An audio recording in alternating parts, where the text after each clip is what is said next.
26/11चा सूत्रधार तहूर राणावर पटियाला हाऊस कोर्टामध्ये सुनावणी सुरू। एनआयएकडून राणाच्या 14 दिवसांच्या रिमांडची मागणी।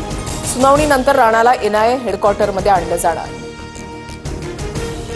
तहूर राणाशी आमचा संबंध नाही। 20 वर्षांपासून त्याच्या पाकिस्तानी कागदपत्रांचं नूतनीकरण नाही। राणा आता कॅनेडियन नागरिक आहे। पाकिस्तानने नेहमीप्रमाणे हात वर केले। भाजप राणा फेस्टिवल साजरा करतोय। तहूर राणाच्या प्रत्यार्पणावर संजय राऊतांचा निशाणा। तर राजकारण न करता तहूर राणाला फाशी द्या, वडेट्टीवारांची मागणी। माझी निर्दोष मुक्तता करा, वाल्मिक कराडचा कोर्टामध्ये अर्ज। सरकारी वकील उज्ज्वल निकमांकडून वाल्मिक कराडची चल अचल संपत्ती जप्त करण्याची मागणी। बीड हत्या प्रकरणी पुढील सुनावणी 24 एप्रिलला होणार। मंगेशकर कुटुंब लुटारूंची टोळी, माणुसकीला कलंक असणारं कुटुंब, गरिबांचं शोषण करणाऱ्यांना साथ देऊ नका, कडक कारवाई झाली पाहिजे। ईश्वरी भिसे मृत्यू प्रकरणावरून विजय वडेट्टीवार संतापले। एसटी कर्मचाऱ्यांच्या इशाऱ्यानंतर सरकारकडून हालचाल। एसटी कर्मचाऱ्यांचा उर्वरित 44% पगार सोमवारी होणार। एकनाथ शिंदेंची फायनान्स सेक्रेटरी ओपी गुप्तांसोबत चर्चा। उद्या लेखी आदेश जारी केले जाणार।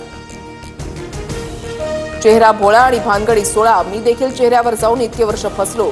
उपमुख्यमंत्री एकनाथ शिंदेंचा नाव न घेता उद्धव ठाकरेंवर निशाणा। मराठीला भाषेला डावलणाऱ्या बँकांना असोसिएशनच्या मार्फत समज द्या, अन्यथा आम्ही प्रखर आंदोलन केल्यास कायदा सुव्यवस्थेची जबाबदारी बँकांची असेल, राज ठाकरेंचा इशारा।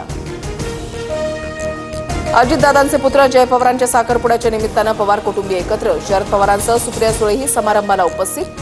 पुण्याच्या घोटावडे गावातील फार्म हाऊसवर सोहळा। नांदेडमध्ये तिसऱ्या दिवशी वादळी वाऱ्यासह जोरदार पावसाची हजेरी। धाराशिवच्या उमरगा परिसरात गारांचा पाऊस। तर अमरावतीसह पुण्याच्या खेड तालुक्यातही अवकाळी पावसानं शेती पिकांच्या नुकसानीची शक्यता। आयपीएलमध्ये चेन्नई सुपर किंग्सला मोठा झटका। कर्णधार ऋतुराज गायकवाड दुखापतीमुळे स्पर्धेबाहेर। महेंद्रसिंग धोनीकडे पुन्हा चेन्नईची धुरा।